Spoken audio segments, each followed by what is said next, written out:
നമസ്കാരം കൂട്ടുകാരെ. ഇത് ഇന്നലെയല്ല കുറച്ച് ദിവസം മുന്നേ ഞാൻ ഉണ്ടാക്കിയ മന്തിയാണ്. അൽഫാം മന്തി ഫസ്റ്റ് ടൈമാണ് ഞാൻ ട്രൈ ചെയ്യുന്നത്. കുറേയൊക്കെ ഭാഗങ്ങൾ എനിക്കൊരു മിസ്റ്റേക്ക് പറ്റിയാണ്. കുറേയൊക്കെ ഭാഗങ്ങൾ ഞാൻ വീഡിയോ എടുക്കാൻ മറന്നു പോയിട്ടുണ്ട്. അത് നമ്മൾ കിച്ചണിൽ ജോലി ചെയ്യുന്ന സ്ത്രീകൾക്കറിയാം. നമ്മൾ ജോലി ചെയ്തുകൊണ്ടിരിക്കുമ്പോൾ പല കാര്യങ്ങളും നമ്മൾ മറന്നു പോകും. അങ്ങനെ മറന്നു പോയതാണ്. ഞാൻ മിക്കവാറും മറന്നു പോകും വീഡിയോ എടുക്കുന്ന കാര്യം. അങ്ങനെ മന്തിക്ക് വേണ്ട സാധനങ്ങളെല്ലാം അരിഞ്ഞ് പെറുക്കി എല്ലാം റെഡിയാക്കി വെച്ചിട്ടുണ്ട്.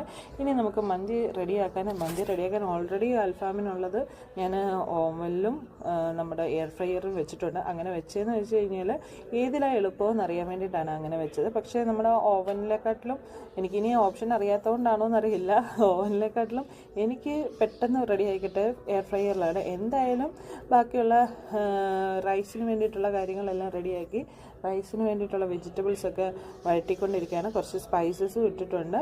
പിന്നെ അരി ഇടുന്ന കാര്യം ഞാൻ വീഡിയോ എടുക്കാൻ മറന്നുപോയി. ഞാൻ തന്നെ ഉണ്ടാക്കിയ മന്തിയാണ് കേട്ടോ.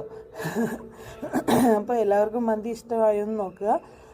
എനിക്കിഷ്ടപ്പെട്ടു, നല്ല ടേസ്റ്റ് ഉണ്ടായിരുന്നു കേട്ടോ. എൻ്റെ മോനും ഒത്തിരി ഇഷ്ടപ്പെട്ടു. മോന് നമ്മൾ വീട്ടിലുണ്ടാക്കി കൊടുക്കുന്നതാണ് പുള്ളിക്ക് കൂടുതൽ ഇഷ്ടം കേട്ടോ. അങ്ങനെ ഞാൻ മന്തിയൊക്കെ ഉണ്ടാക്കിയതാണ്. കണ്ടോ, നല്ല ചിക്കൻ പീസ് നല്ലപോലെ മൊരിഞ്ഞിട്ടൊക്കെ ഉണ്ട്. അപ്പോൾ എല്ലാവർക്കും വീഡിയോ ഇഷ്ടമായ ലൈക്കും കമൻറ്റും ഒക്കെ ചെയ്തേക്കണം. പറ്റുമെങ്കിൽ ഒന്ന് ഫോളോ ചെയ്തേക്കണം. Okay, thank you.